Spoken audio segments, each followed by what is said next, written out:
Par ma famille maternelle, je suis originaire de ce village, donc il me tient particulièrement à cœur. Lorsque j'ai acheté notre maison, qui est en face de l'église il y a 5 ans, j'ai vu que beaucoup de gens se heurtaient à une porte vide et fermée. Et j'ai appelé l'évêché, ils m'ont dit que je pouvais m'en occuper si je voulais, j'ai eu les clés. Et à ce moment-là, je suis rentrée dans l'église, j'ai nettoyé, il n'y avait plus rien n'existait. C'était sale, des toiles d'araignée, donc on a tout nettoyé avec mon mari. Et petit à petit, nous avons commencé à la faire revivre en ajoutant beaucoup de choses personnelles. Étant d'une famille d'artistes et dans un village d'artistes, j'ai pensé que les artistes pourraient m'aider, notamment à faire un chemin de croix qui avait disparu. Donc j'ai contacté Tristan Rat, qui tout de suite a été très content de faire un premier chemin de croix. Je leur ai fourni les sujets des stations, j'ai fourni le matériel et chacun a pu choisir sa technique pour faire le chemin de croix. Le chemin de croix, c'est le trajet que le Christ va faire depuis le moment où il est condamné jusqu'à sa crucifixion. Il comporte 14 stations. Avec le succès de ce chemin de croix, évidemment, j'ai eu plus d'artistes que je pensais, pas les 14, mais encore plus. Donc beaucoup de gens sont venus, beaucoup d'artistes sont venus, m'ont demandé ce que je voulais, notamment un jour Willy Gnodot, qui est un sculpteur, le champion de France à la tronçonneuse, sculpture sur bois. Et il m'a demandé ce que je voulais. Je n'avais pas de lutrin, il m'a fait un magnifique lutrin digne d'une cathédrale. Ensuite, un autre artiste, Olivier Ledoux, toujours sculpteur, m'a fait un ange musicien. Un artiste flamand, Van Rampoux, un superbe portrait de Benoît XVI lorsqu'il a arrêté son ministère. Un tableau magnifique qui est très admiré chaque fois.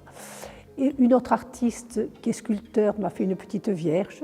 Un de mes amis m'a fait un vitrail représentant la Vierge dans la chapelle de la Vierge. Et petit à petit, tout le monde concourt à la rénovation de cette église. Depuis 3 ans avec Tristan m'avait demandé si je serais d'accord pour faire une fresque dans le chœur.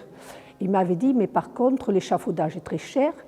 Alors j'ai dit, bon, mais d'accord, je paie l'échafaudage, je suis mécène pour tout. Et donc, il a dit, d'accord, je fais le chœur qui est magnifique. Ensuite, Clermont m'a dit, si tu nous paies les peintures, je fais une annonciation, ce que j'ai fait. Et chacun a entrepris aussi, grâce à l'échafaudage, de commencer la création avec Adam et Ève. Voilà, donc l'église pour Noël a été très belle. Je remercie beaucoup Tristan et tous les artistes qui œuvrent et qui me feront un don en perpétuelle demeure pour cette église que nous aimons tous et qui attire énormément de monde. Oui, je pense que faire revivre cette église est très important pour moi qui suis catholique, mais pas seulement. C'est une maison de prière et une maison de réunion pour tous les gens qui ont besoin de lieux de réunion et de douceur. C'est pour ça que nous avons fait mettre aussi de la musique sacrée et souvent les gens viennent, restent 1 heure des fois à écouter la musique, ils repartent, ils sont plus heureux, plus sereins. Et c'est le but.